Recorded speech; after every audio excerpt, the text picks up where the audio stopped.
So now 9:35 on a Monday morning, you got infighting with the DNC. They're still at it, escalating in a leaked audio of a Zoom call that occurred in mid-May, first obtained by Politico. The new chairman, Ken Martin, is on that Zoom call saying that he's having all these second thoughts about his role after a public feud with Vice Chair David Hogg.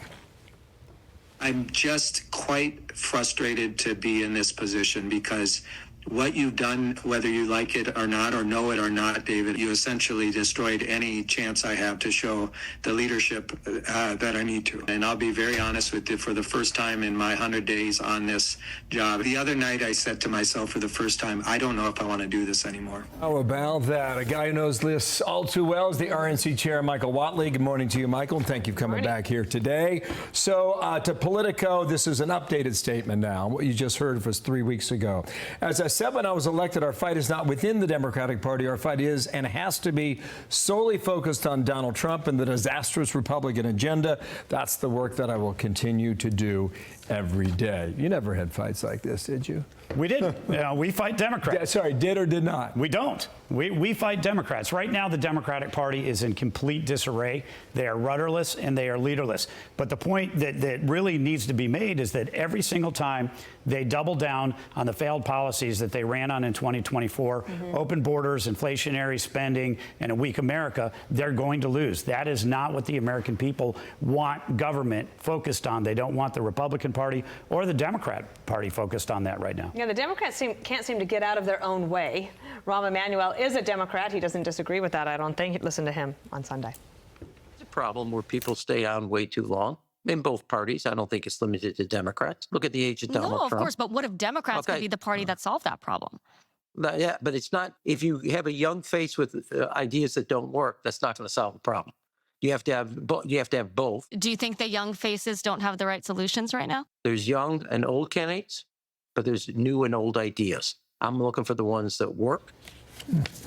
I think he's got a point, but will their base listen to that? No, and neither will their party leadership. You know, the fact is that Jasmine Crockett, AOC, Bernie Sanders, everybody who wants to step up and lead this party right now is convinced that their path is open borders, inflationary spending, and a weak America. That's not going to work with the rest of the country. So Martin says he's not going anywhere. After that thing was leaked, people were wondering, is he might have been just having a bad day. 1 foot out the door. Hogg is 25 years old. He just seems to be tying these folks in knots. Well, look, I think that, again, you have a very aggressive, radical wing of that party that is controlling that party right now. That's not where the American people are. And as long as they're going to keep going down that path, they are not going to catch the interest of the American people. People want solutions. Right? You know, the reason the Republicans won in 2024 is because we understood the voters and the issues that they wanted. President Trump put solutions on the table. The rest of the Republican Party coalesced around it. It's a common sense agenda. It's an American first agenda. That's what we won on. That's what we are implementing right now. President Trump's delivering every single day to rebuild the economy, restore our borders, make sure that our kids in our communities are safe, and that America's going to be strong.